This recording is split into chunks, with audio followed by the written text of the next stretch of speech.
The Cyber Resiliency Act over in Europe actually is doing a better job of enforcing regulations for organizations that are based out of Europe but have operations in the States are starting to push those requirements, those regulations into their clients here because we're seeing failed audits. Not because they're failing an audit because of some regulation coming from the States based on what we're talking about that was just published. It's because of what the CRA is telling those European companies what they need to be doing. Welcome to the Industrial Cybersecurity Insider. In each episode, we dive into the world of industrial cybersecurity. Join us as we cover the latest trends, innovations, and practical insights as we talk with leaders and practitioners across the industry. Gear up and let's get into this week's episode.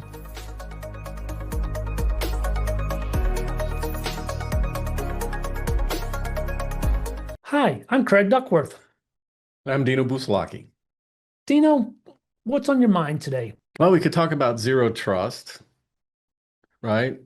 And what that means. And you talk about IT versus OT. We also hear IT OT convergence a lot, and I still see a lot of IT versus OT. A lot of it stems back to what you've heard me say many times on these podcasts, that the IT organizations aren't tapping into the integrators and OEMs and trying to get a complete picture or a full understanding of the technology and control system solutions that are within their manufacturing facilities, right? And really understand it, right? To the extent where a single template may not always work for you because your plants aren't the same.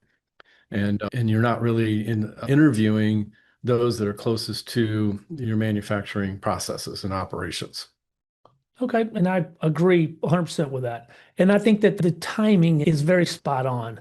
I know that there was a publication just issued on April 29th, which was a joint publication between CISA, Department of War, Department of Energy, FBI, and Department of State that outlines adapting zero trust principles to operational technology. And their recommendation slash about an eighth of an inch shy of mandating zero trust in OT to help begin securing and applying those principles that you talked about to that OT environment. And this article talks about the differences in why it's not the same as an IT approach. So I think that the timing is perfect. Yeah.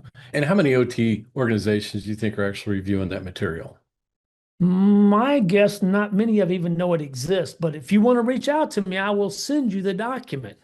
So there we go. So now everyone has access to it. How's that? Well, one of the questions is getting back to the IT-OT relationship getting tighter and aligned and collaborative.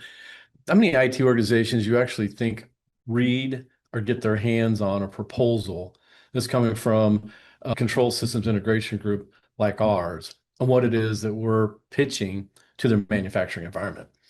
Very few, if you want to know my opinion, which I would bet none. well, few is like two. So none is, I'm higher than you, but neither of us is a big number.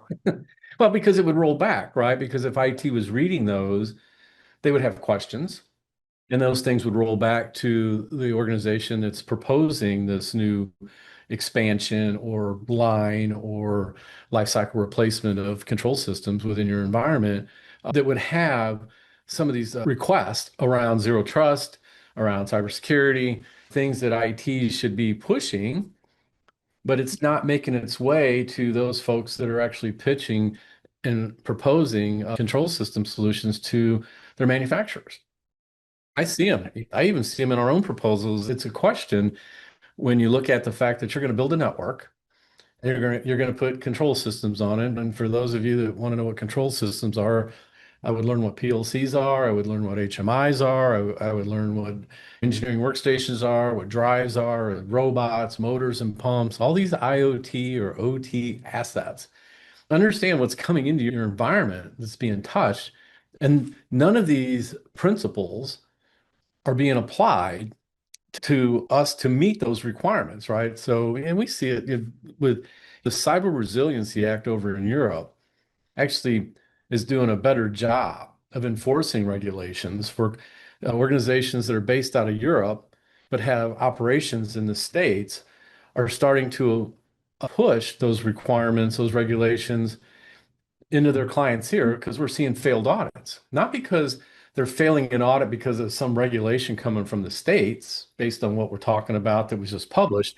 It's because of what the CRA is telling those European companies what they need to be doing. And they're just pushing that overseas. And at the same time, if you're an OEM shipping equipment into Europe, now you're being tasked with meeting those CRA requirements for machine centers that you're sending overseas. Well, it goes back to the CRA in Europe has teeth. Look at GDPR from a privacy in Europe. It has teeth. It has significant financial monetary impact for violations.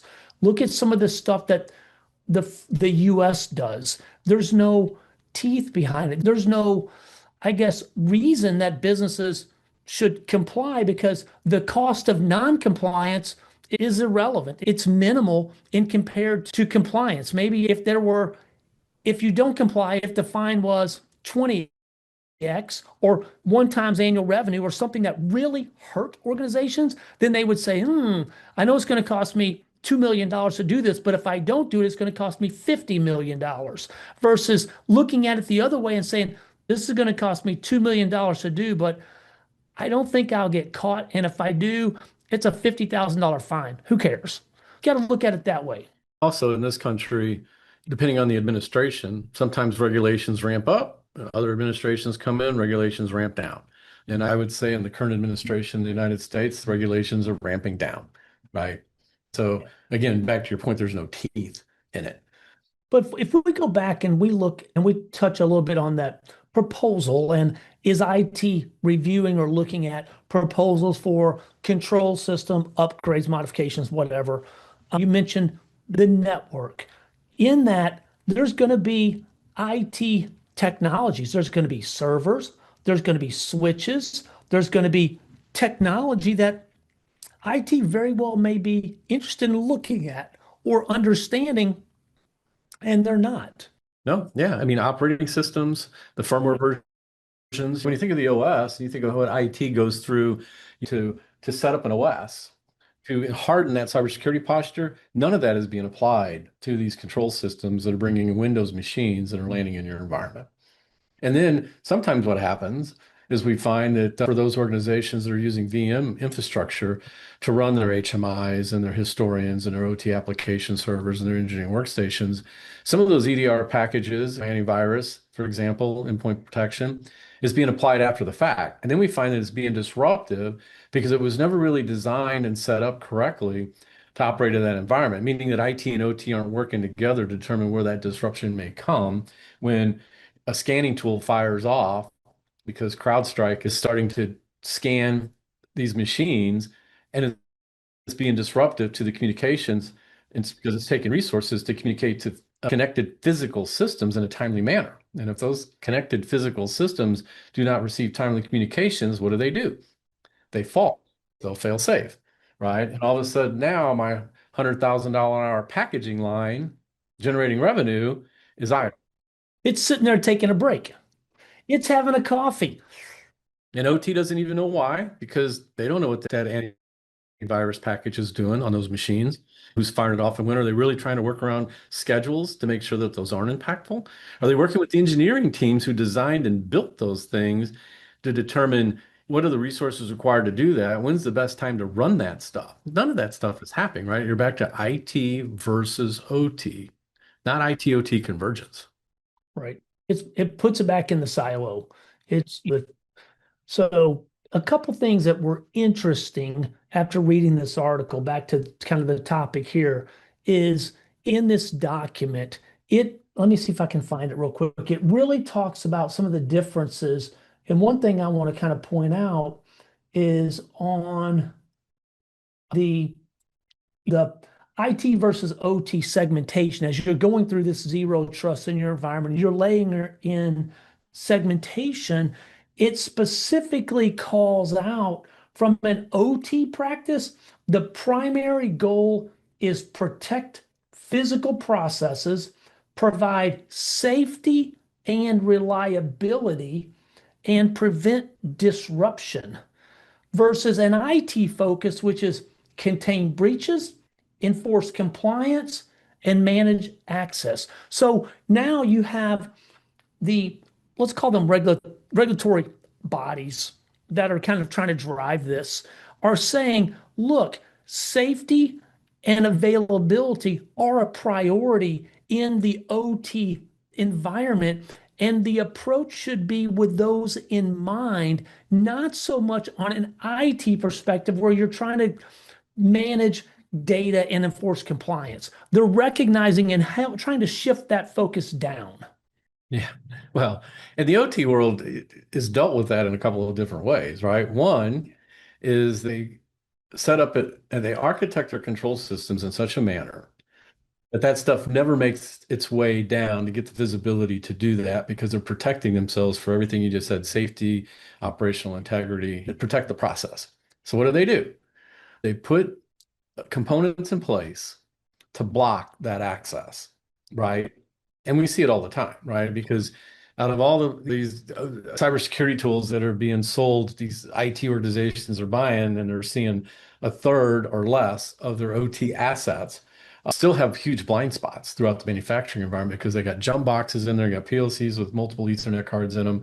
They have local networks that they've put in that are natted, et cetera, that are not visible to IT's purview to be able to do this hunting that or enforcement. And what the OT guys would say, especially the OT ecosystem that supply a lot of these machine centers and this technology and design and build these control systems, would basically say, yeah, don't do that stuff because you're going to be disruptive. They break things, whether they push out patches, whether they do their scanning, they make configuration changes to the environment that are impactful because they do it on the fly in a lot of cases. It's not a well thought out process in order to do that because the IT people are too far removed from how that plant operates on a day-to-day basis to be effective, to be able to implement those solutions or those strategies or enforcement of whatever regulations they might be after from a data perspective. But it's still a disconnect. I see it in the proposals that are being written by these control systems integrations groups. I see it in the way these control systems are architected and set up. And there's just not any continuity between these two groups. You know, they're not practitioners. At the end of the day, the IT folks are not practitioners when it comes to OT. How do you change that? How is the best way to change that narrative and flip it?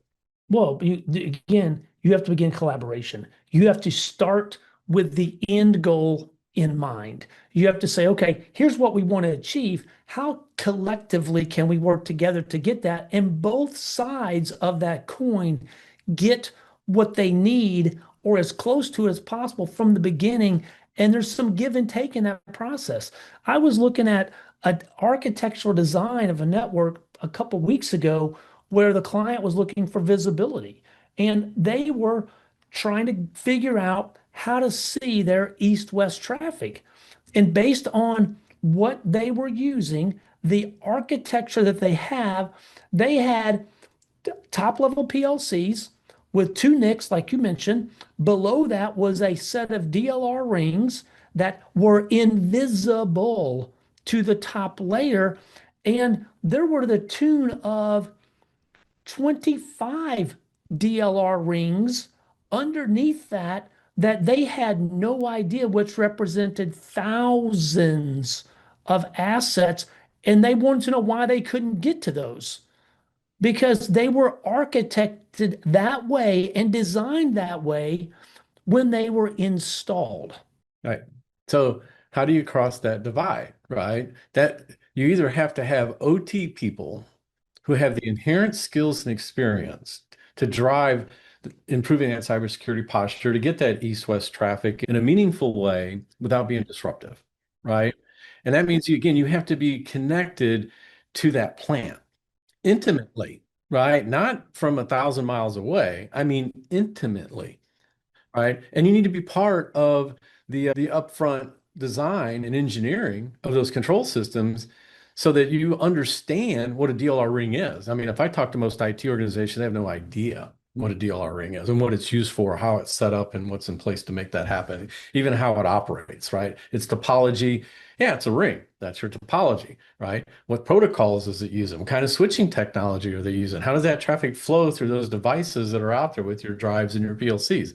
They don't know because they are not part of the design phase. So, are you going to put your IT people into that mix? Or is the OT or ecosystem have to grow up and mature and be able to provide the cybersecurity solutions, strategies, and capabilities within the design of the control systems that they're putting together and starting up and commissioning in these plants? Well, if you know that in the design phase, your intention for this new facility is to incorporate technologies that are going to have visibility into your assets and provide cybersecurity capabilities, then in the beginning phase, you should have a minimum of placeholder that says, talk about cybersecurity before we pencil to paper and design this whole thing and pull all the cable and get it all done. So that would have been an easy process and would have saved thousands, if not hundreds of thousands of dollars of trying to fix it after it was already done. Well, and I've been through a few of these exercises, right? Where if you go to the OEM and try to get in front of what they're going to pitch and propose, they will either turn around and say, we're not doing it. They'll flat out tell you, no, we're not doing that.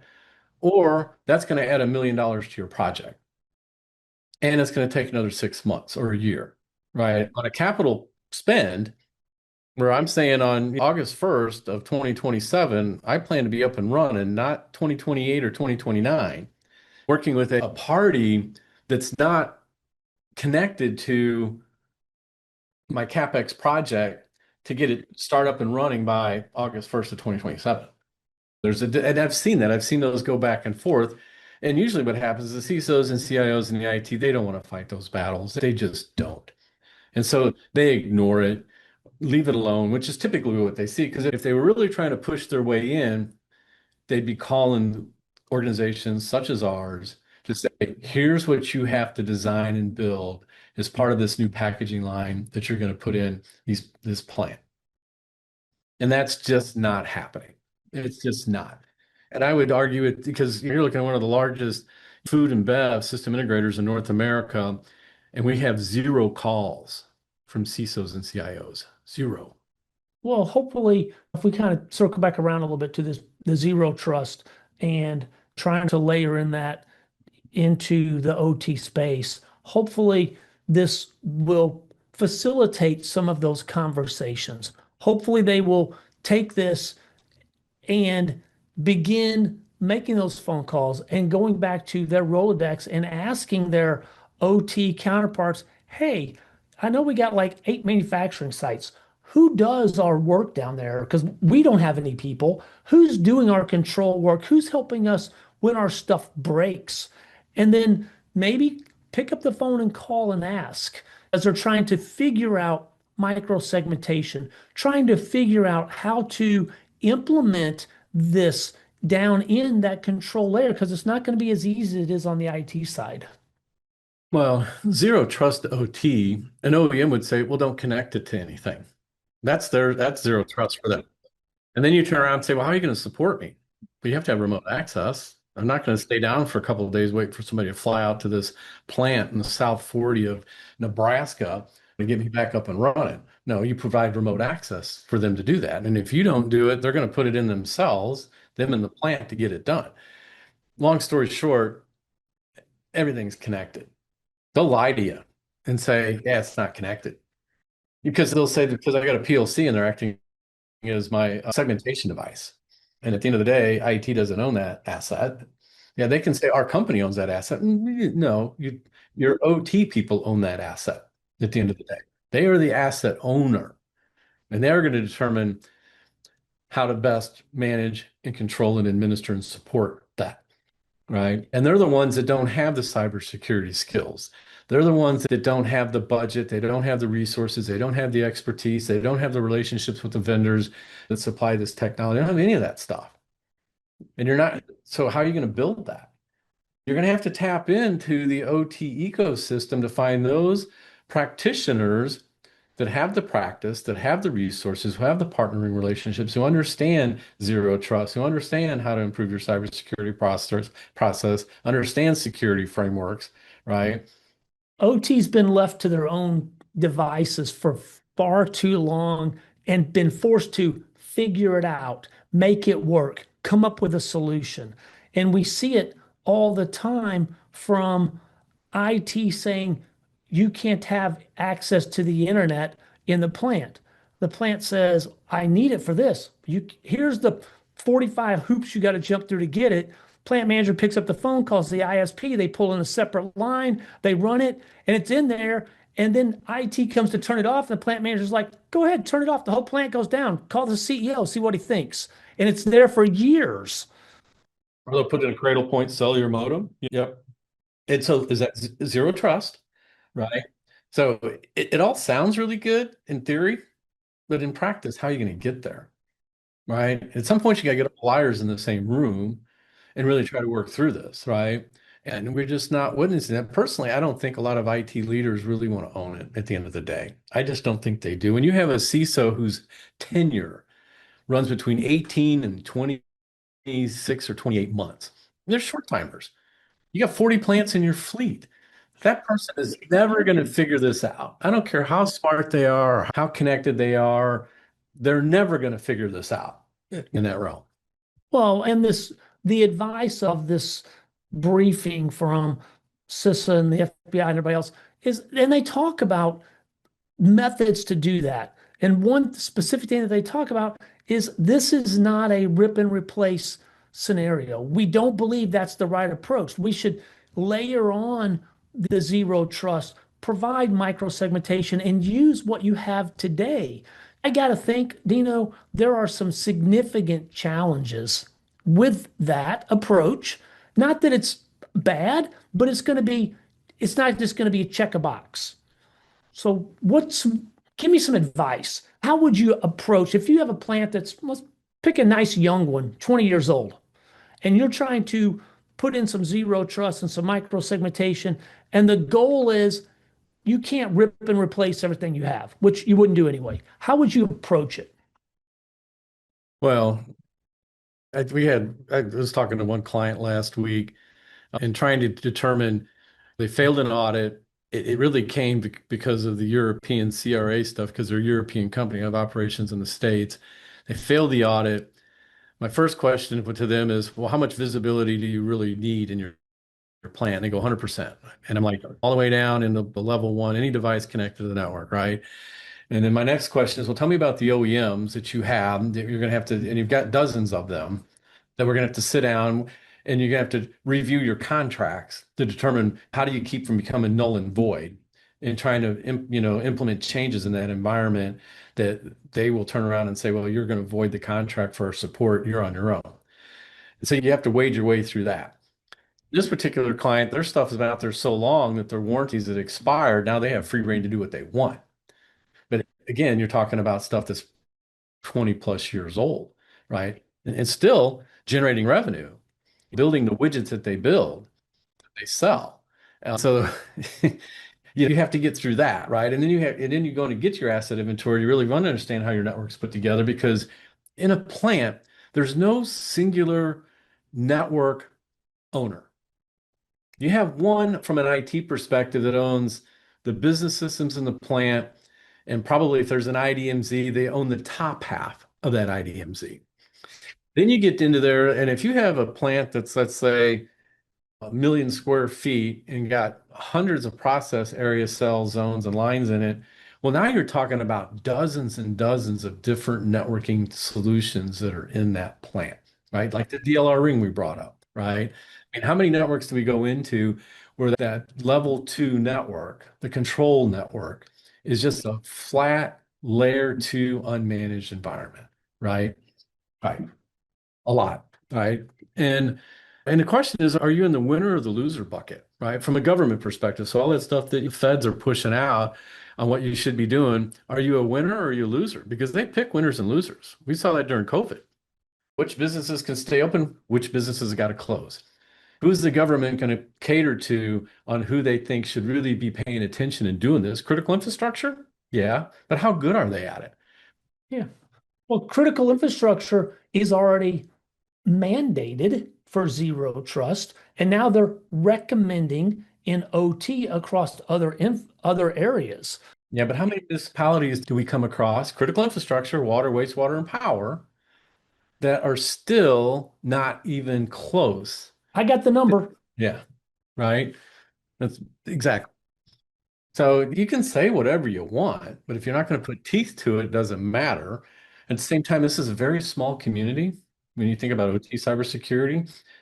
And so how are you going to change that dynamic? You're really going to have to rely on these partners. And there's not, if there's 1,000 integrators in North America, I bet there's probably 5 or 10 that actually have practices with cybersecurity partnerships, with resources on staff, a practice in place, and a strategy on how to implement zero trust and OT cybersecurity technologies and solutions within the manufacturing environment.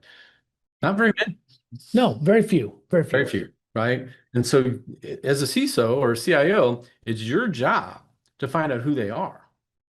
Because if you're trying to really solve this problem, you're going to have to work with them. You're going to have to contact them and find out who's capable and who is not, and find out what they're doing in your environment on a daily basis, because they're out there doing startup and commissioning, they're out there doing maintenance and support, they're out there with technologies, whether they're actually on site physically or they're remoting in.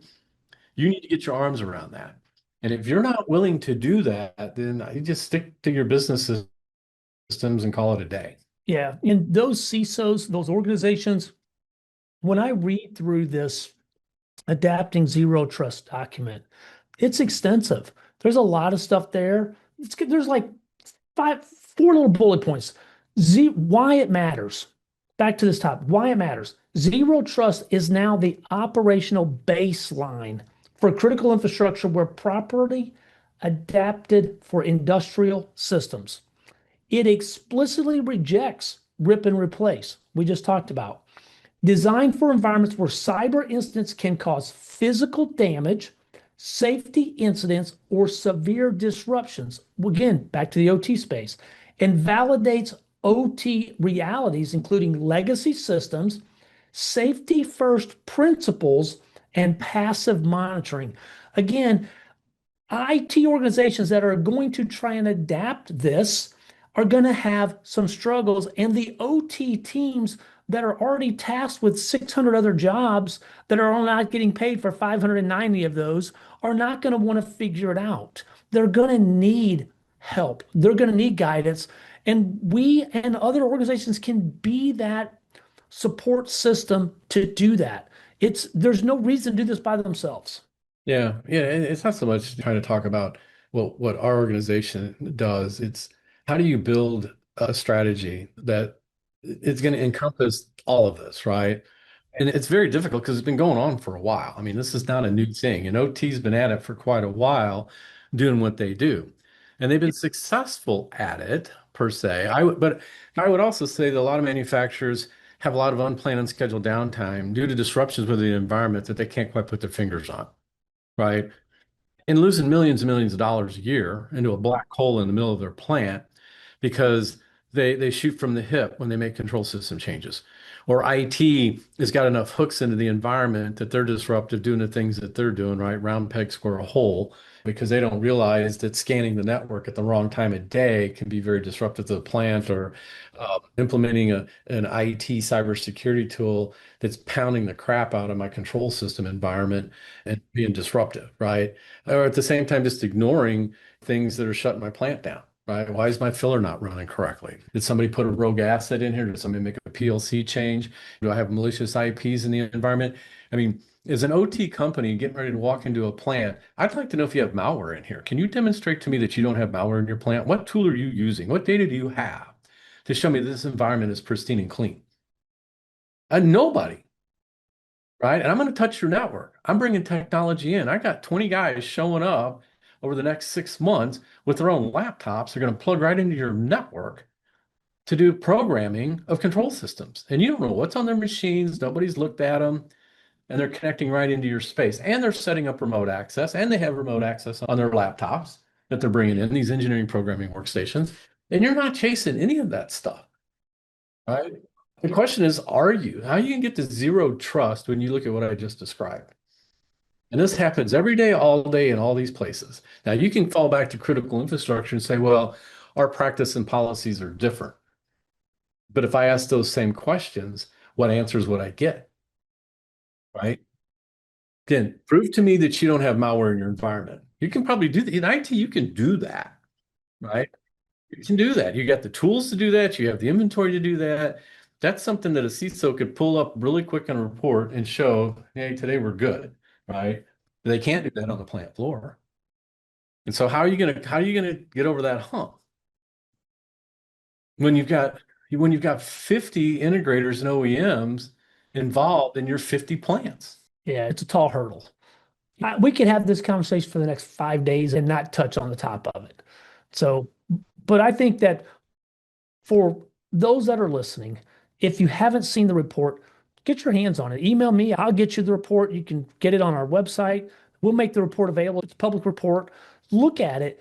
Begin figuring out, what is your strategy? Where are you in the process? What do you need to do? What guidance do you need? What support do you need? How far along are you? Start making a plan to begin addressing zero trust in your OT environment. You got to start somewhere. Right. I get it. So one of the largest North American automation technology vendors, and you know who they are, we've been talking about the events. Where do you go to find, if you're going to a pure OT event of some sort, some conference, one, there's hardly any IT people at these events, right? And cybersecurity in a lot of cases isn't even discussed. Or if it is, it's such a high level conversation that they can't make it realistic on how they do it, because the manufacturer, who may have some people there, don't have that responsibility and really don't understand the technologies. I mean, you throw out terms like Armis or Clarity or Nozomi or Cisco Cybervision, Dragos, you throw those names out there, they, in a lot of cases, they don't know who they are, right? And so this very large automation technology vendor who tries to go to events where the IT guys are, your CISOs and your CIOs and your InfoSec people and your networking people, the leaders of these organizations, they're not even attending those anymore because they don't have any conversations with those people in regards to, oh, well, I think we're a big customer of yours. As a matter of fact, we spend $25 million a year buying your stuff, maintaining and supporting it, and using integrators who certified to use your technology. They're not even doing that anymore, right? So as a CISO, where are you going to go to learn about OT cybersecurity? Right? This ecosystem we're talking about, if you're going to go think you're going to find that at Black Hat or RSA or Cisco Live, you won't. These organizations are still in the IT realm and thinking that their IT practices are going to work in your OT environment. And so then you have to start going to OT specific cybersecurity events, if you will. And those are attended very minimally, where RSA or Black Hat might have tens of thousands. You go to an OT cybersecurity event. I just went to one down in Atlanta last month. There was 200 people there. My point is that you're fishing in the wrong ponds, right? On either side of the fence to try to solve this problem. And the government, not practitioners either. They might be with their Department of War systems that they use from a military perspective, from a Department of War, defense, whatever you want to call it, perspective. Their stuff. The power that feeds those places, they have influence in there. But you move out into the middle of the country, these municipalities and these chemical plants and these food and beverage plants and these pharmaceutical plants, you're not going to find that. You're not. It is what it is, right? And what's the right answer? If I'm a CISO, the first thing I'm going to do is call my plant people and say, I want to know who the integrators are and the OEMs that we buy equipment from that are in my manufacturing environment. I need their names. I need to know who they are. I need to have a chat with them. Great, great advice. And I would say spot on. That'd be the first thing I'd do. Get them all in the room, You can interview them to find out what their capabilities are, what kind of partnerships do they have, what kind of practice do they have, and start from there. Yeah. Great advice. Don't do it by yourselves. You can't, because if you could, you would. And if you were doing it, we'd know about it because we're the ones that are standing down there in the environment and fighting the fires every day, trying to keep your plants up and running. All right. I think we've exhausted it. You guys have a great day. Until next time. Thanks for tuning in to the Industrial Cybersecurity Insider. To stay up to date with our latest episodes, be sure to click the follow or subscribe button now. And if you found this podcast helpful or have a topic you'd like us to discuss, please leave us a review or let us know. Thanks again for listening. See you next time.